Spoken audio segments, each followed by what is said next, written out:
Hello everyone, I'm Elizabeth Shaw. I just want to thank all the subscribers, and I do hope these videos are helping you recover from narcissistic abuse. Please add in the comments anything you would like more information on. This channel is about the narcissistic personality disorder to give you more understanding of what you've been through, what these people are capable of, and different ways to recover from narcissistic abuse. This video is about ways you end up with anxieties after being around narcissistic people and methods to start recovery from those anxieties. Now, some people might have had some irrational anxieties before getting into a relationship with a narcissistic person. A narcissistic person will heighten these anxieties in people. Narcissistic abuse is one of the most dangerous and harmful psychological types of abuse there is. The most common targets for narcissists are those who see different perceptions, who are kind, caring and compassionate, with a willingness to help others, empathetic people who trust and choose to see the best in everyone. Even when people show them at their worst, they believe that they can still help them. The narcissist will constantly try to reduce the self-confidence in you, and they gaslight you into believing that you are going crazy. They will convince you that things didn't happen, that it wasn't that bad, that it wasn't your fault, or that you made them do it. As narcissistic people have a natural ability to lie and most often end up believing their own lies.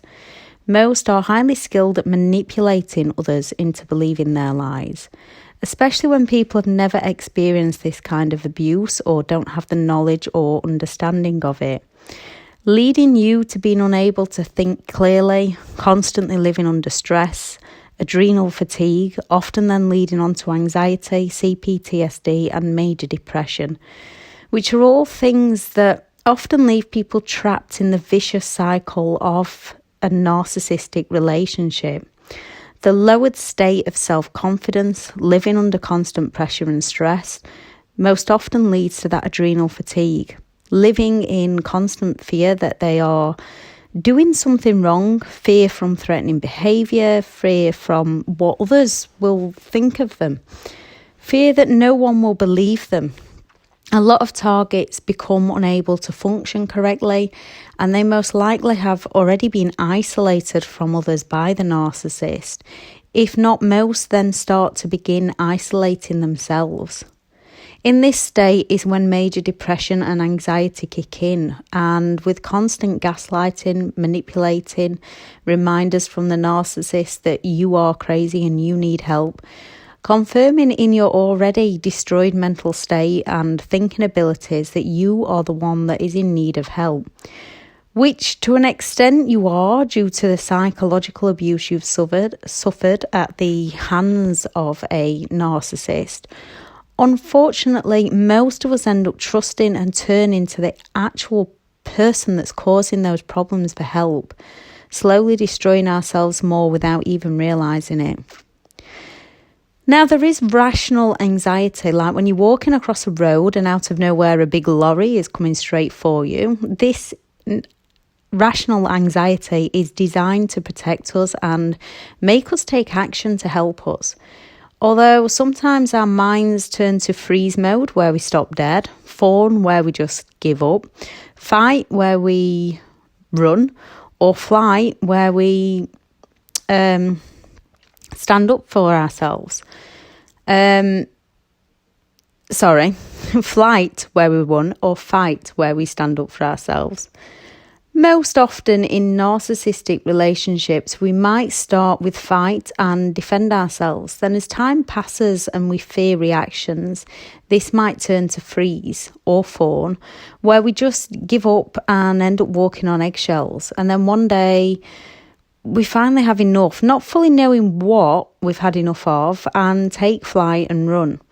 Yet because we've been conditioned to think and act certain ways, these natural defence mechanisms are heightened in us, and they were only designed to help us on a temporary basis in that moment. Using our natural defence mechanisms over a prolonged period of time trains our minds to think certain ways, often leading to irrational anxiety. Irrational anxiety is when we are actually safe at that moment, yet fear of the worst due to repeated bad past experiences are programmed within our minds. So how do narcissistic people so subtly cause people to have major anxiety problems? Self-doubt. They cause you to doubt yourself and your abilities. They chip away at your self-confidence, either by obvious or subtle remarks about how you look, what you wear, what others think of you, what you are not capable of. They gaslight you into believing something did happen that didn't, or something didn't happen that did. They give you the silent treatment so that you question yourself. Silent treatment causes extreme mental pain. So you end up begging and pleading and doing all you can to end that silent treatment and to end that pain. They then offer intermittent reinforcement of playing nice towards you, so you doubt what truly happened and continue to blame yourself. Yet at the same time, you're still doubting your own thoughts. They drive you into self-doubt in as many areas of your life that they possibly can, leaving you in a very confused state of mind.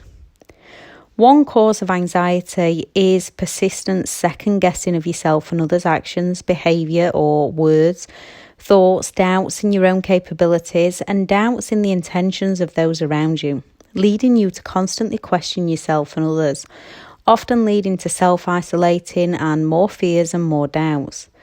No longer seeing yourself for who you truly are, questioning your weight, how you act, how you dress, what others think of you, fearing judgment, and constantly judging yourself. One way to start healing self-doubt is to start paying attention to how you are talking to yourself. Your subconscious has been trained to think certain ways, and it's time to make your conscience take over. Writing down any negative thoughts, who put them there, are they true or false?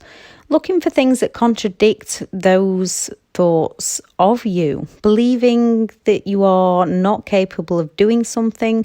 Look for a time that you have achieved something. Give your mind the evidence that you can. If you're not comfortable in what you wear, change it and be who you want to be. It's for you and your own perceptions, what you wear and not others.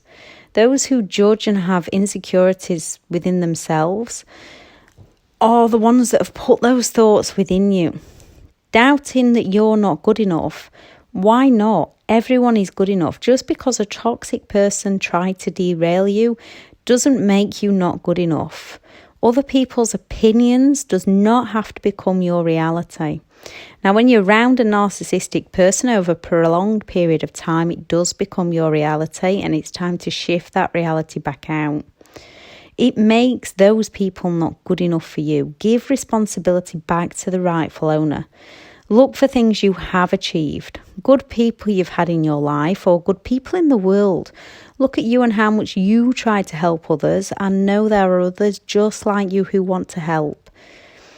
Walk tall and smile more. Find photos, find things to be grateful for and smile. Connect with those who've lived similar, as they know how you feel. Knowing your thoughts are normal after what you've been through, that others understand and want to help you. The connections you make by opening up your vulnerabilities to those people who have the same helps you both learn and grow. It's a learning curve, losing self-doubt, and the more you practice it, the easier it becomes. Excessive worry. They cause you to worry about so many aspects of your life and your relationship by continually being told that you're not good enough, either outright or by always being punished for something. It makes just the simple things of the way they tell you stuff, from your food not making their food right, the house isn't clean enough, how could you be late, where have you been? If you plan to go out, fearing their reactions when you tell them, or when you get home, the silent treatments they give you, to financial abuse, where they either beg and plead for all your money, taking loans out for them, or they limit the money that they give you, causing financial stress. constantly worrying about the mood they'll wake up in, to the mood they are in when you get home or they arrive home, not daring to speak up for yourself or how you feel for fear of reactions, as they're never looking to compromise or help. It's always their way or you get punished way. Living with fear of what they might do, what they might say to others, worrying about the actual relationship and what's happening, worrying about your own mind, and only getting reality checks from the very person who's confusing you and doing their utmost to take you down. Worrying if they're cheating, worrying about children if you've got them together, never getting the answers you're looking for, worrying about what others think, worrying about what you can and cannot do, worrying that your feelings aren't normal because when you do speak up to them about your feelings, you'll be told that you're too sensitive or that you're insecure, and it just fills you full of more worry and more self-doubt.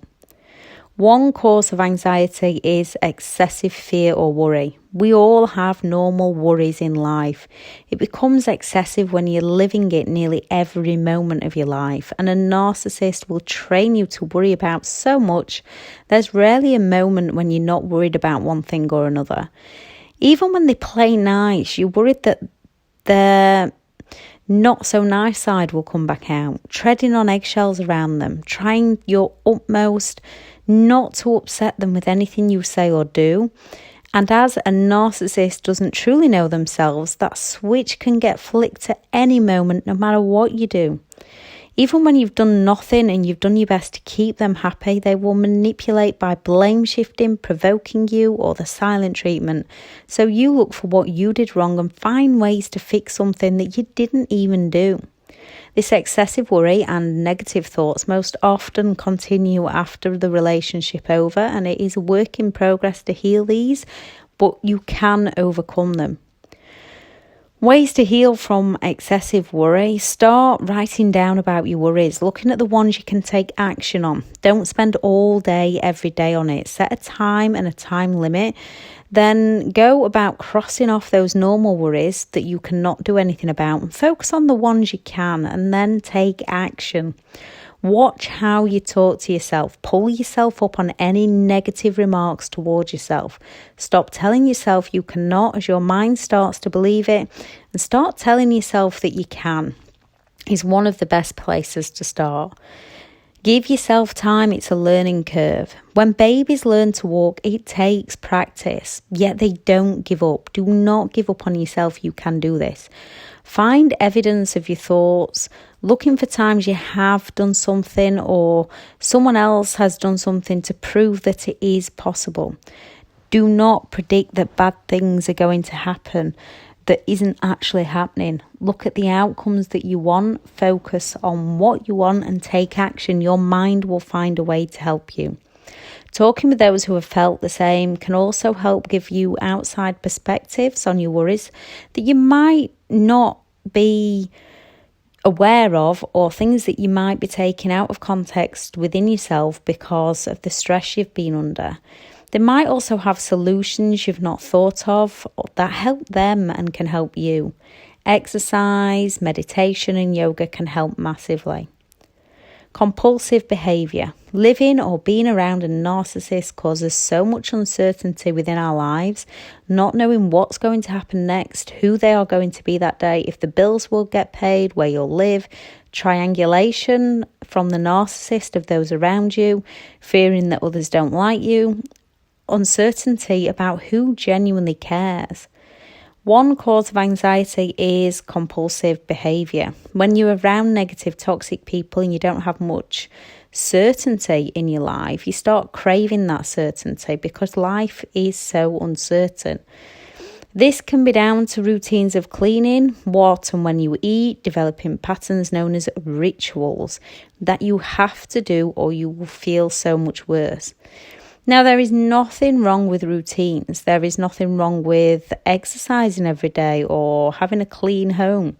It's all about how you want to live your life and what suits you. Obsessive compulsive disorder is a chronic behaviour that doesn't actually serve you. Cognitive behaviour therapy is one way to help overcome OCD. This treatment takes about 6 to 12 months.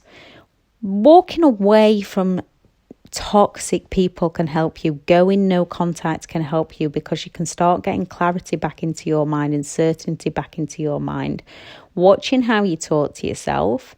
OCD, if you can learn to self-manage, trying to break the pattern in your life. So if you wash your hands 10 times, tell yourself over and over it needs to be 9 until you get it down to 9, and keep going. And then go for 8 and 7. If it's cleaning, see if you can tell yourself, no, I'm not hoovering right now, I've got something else to do. And find somewhere to go or something to do, especially out of the home. Fill your time elsewhere. Starting slow, as changing your routines too quick might not help you in the long run. Panic and fear. Through their many manipulative punishments, narcissistic people train you to panic and fear their reactions and fear them. With some, it's if you don't message them straight away, answer the phone as soon as they call, due to the questions you get from them if you don't, or the silent treatment towards you. They have attitude, and it's a bad attitude. It's a negative attitude. If you're out and the waiting staff make you wait purely because they're busy and things take time, yet you're stood there in fear of the fuss and sometimes abusive, obvious ways that the narcissist will start to talk them and treat them. You fear the threats that they make towards you, even the subtle ones of, I wouldn't if I was you, because you constantly live on edge from their reaction and start panicking about what they might do. One cause of anxiety is panic, and then you might end up with the panic attacks through fear of past experiences. The overwhelming fear and helplessness doesn't just disappear once you're straight out of the relationship. For some it does. The scars will heal though. You might still be in fear of them, even though you're free from them, receiving endless threats or smear campaigns. They're flying monkeys and enablers coming at you. They just seem to constantly be causing problems and issues. To start healing from this, you've got to start looking towards them and start looking inwards. Start recovering yourself. Start looking at how you can heal and the problems that you can solve, so that start looking at your emotions and handling your emotions so that outside situations don't affect you on the inside. Taking a stand and calling the authorities. Most don't do this during the relationship through fear, and most don't after through fear of not being understood. Psychological abuse is getting more awareness now. You must call them, and at that moment, especially at the start, before you start to think, before you talk yourself out of it, you need to keep yourself safe, and you need to build up a picture with the authorities of who they truly are. This is taking a stand, this is creating boundaries, and this is letting them know that you'll no longer accept their abusive behaviour. Whatever triggers your fears and panics, learn to recognise them. See if it's rational. If the phone's ringing and that's one that triggers you, tell yourself, I am safe now. Learn to leave your phone in another room. Find a good anchor thought, a photo to look at, something to hold. When you feel it coming, stop and focus on deep breaths. Talking to yourself positively are some of the ways to help from that side of the anxiety. Sleep problems. Narcissists can play havoc with your sleep, from laying awake wondering where they are to them waking you up in the middle of the night. Some even put that much fear into you, you go to bed when they tell you to go to bed. Just living under constant stress can cause sleep problems. Even when you're not asleep, even when you are asleep, your mind might not fully shut off and rest. Not getting enough sleep can cause you problems in other areas of your life. If you've got financial problems, stress, worries, the lack of sleep is only going to emphasise these things. Sometimes anxiety starts before sleep problems, other sleep problems start after the anxiety. Trying to go to bed 5 minutes earlier each night. Now, if you take naps during the day, it can help. Just make sure it's early on, just Don't do it too late because that could affect you falling asleep at night. Trying to get up 5 minutes earlier each day, which isn't easy, yet might help you fall to sleep better at night. Getting your mind and your body into a new sleep routine so that it works for you, and a routine so your mind gets trained by you when to switch off and fall asleep. Exercise regularly can help. Make your bedroom comfortable, the lighting, the heat, putting some calming music on. Set a time as above to deal with any worries, but don't leave it until bedtime. When laid in bed, start dreaming new dreams. Look for the good things to be grateful for. Tune your imagination into working for you and visioning what you would like life to look like in 6 months from now, in 2 weeks from now, in a year from now. Create that imagination. Create your own happy, positive script.